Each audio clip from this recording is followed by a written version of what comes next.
Ben Gigantic Family Farms here, just getting ready to make a move, cattle move. Just wanted to show some of the vetch and stuff that's growing and how through it all there's a pretty healthy mulch layer on the soil. And this is only our third year grazing up here on this particular piece. But when I started up here, a lot of this was brush. And it's just an amazing thing to see the cows turning a broomseddy brush paddock into just lush grass.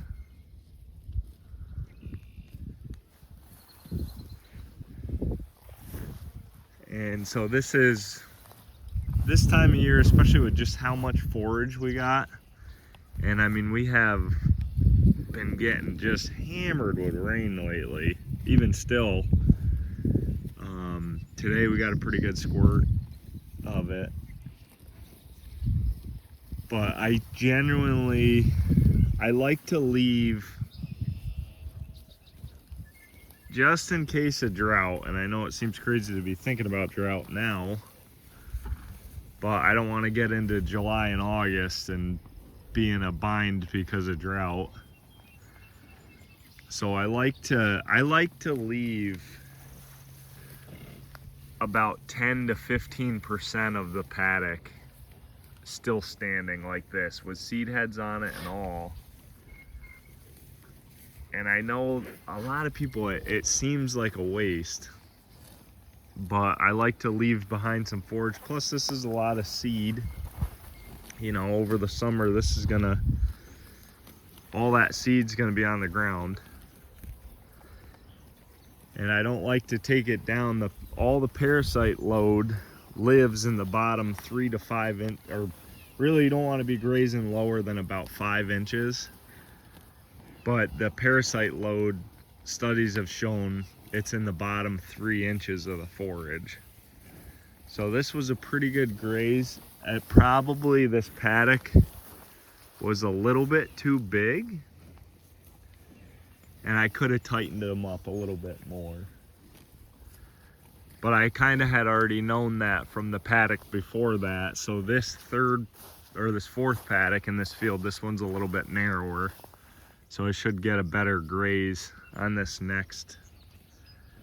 next piece. But we're always trying to adapt. Always trying to adjust to what we got. And that's really is the key to the game, is you gotta observe and make those observations and make those changes as you go. And we're constantly learning, but you can see we got, you know, on top of leaving a lot of grass stubble, there's a lot of young hairy vetch growing in here that's just starting. That's gonna take off now that it's got way more exposure to the sunlight.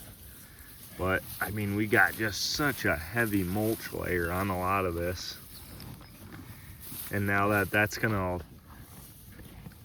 now that we took down a lot of this forage, I know you guys want to move, don't you? Now that we took down so much of this forage,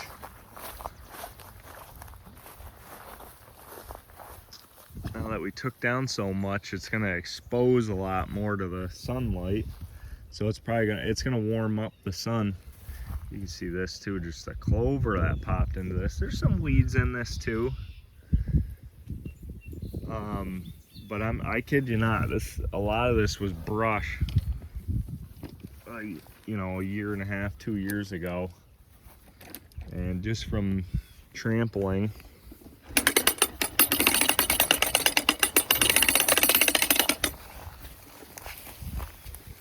come on, cows.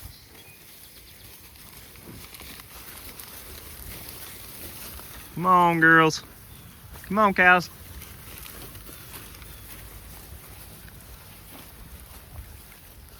It's that little baby red heifer. She's a beaut, man.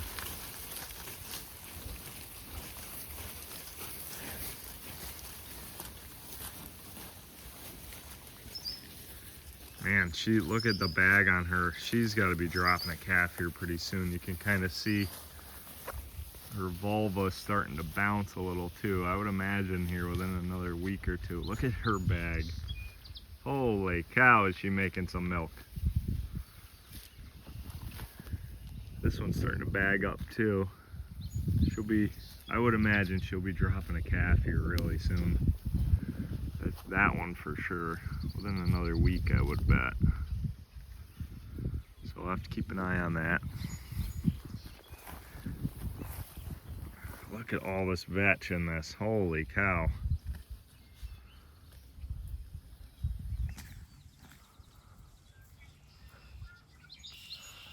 It's funny, they went right over to that hillside. And I wonder, that might be a canary grass. See that? They all just mobbed right over to that to hit that first. Very interesting. Must be what they're looking for. They needed it. There must be a nutritional value in that.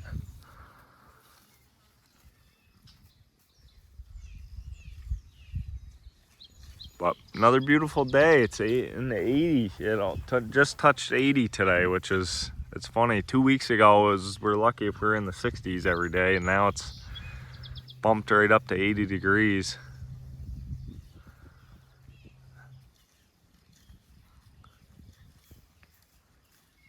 But they're in some lush forage right now, I'll tell you what.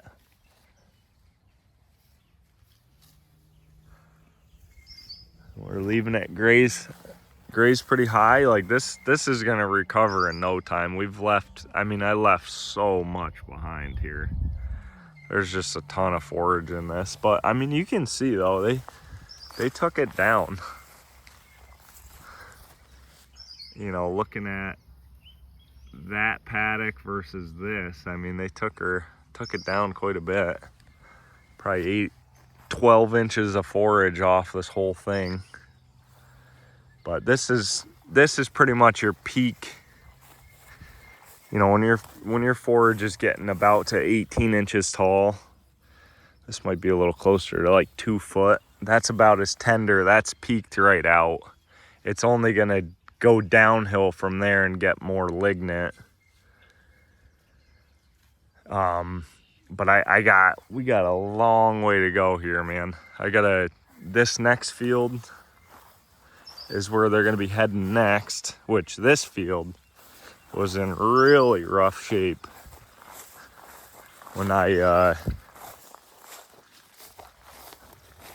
first started up here. So this field, it's tough to see. It goes basically all the way over to those wood line. I don't want to climb through that. It looks really wet. But what we'll do is we'll run down this field and then come back through. There's another gap in the hedgerow down there. And then we'll head all the way down across on the lower side. So it's gonna be another probably 30 days, and then I gotta get back onto my home farm and graze that because that's already booting out as well.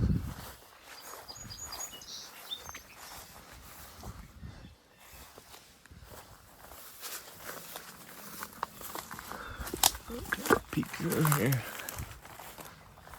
But this field was in rough shape. I mean, it's got a lot of weeds in it. But I'm hoping over the next 2 years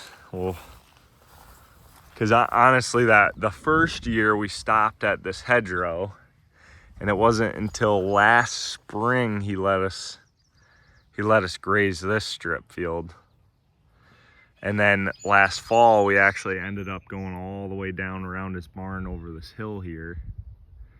The view is just incredible. I love this farm. If I play my cards right, just maybe I can purchase this farm, but I don't want to count my chickens before all them eggs hatch, if you know what I mean. So, but for now, if we can just keep leasing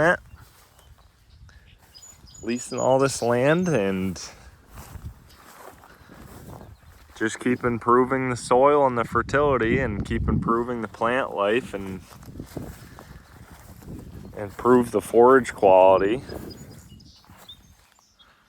It works out great just leasing it for now. And I have no hard fence at all. It's all just temporary wire, and when you give them this much forage and there's no hard perimeter fence, there's really no reason for them to get out, because, you know, why would they? They have all their needs met. There's so much forage out here. There really is no reason for them to even want to test the fence if it's even on or not. Because I've done that before, where I've had the fence actually off for a week. You know, I forget to have the hot wire on.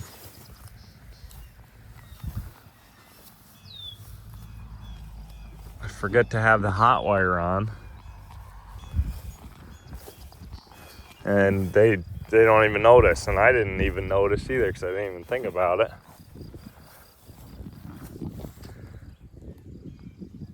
But it's a nice feeling when you got a ton of forage in front of you.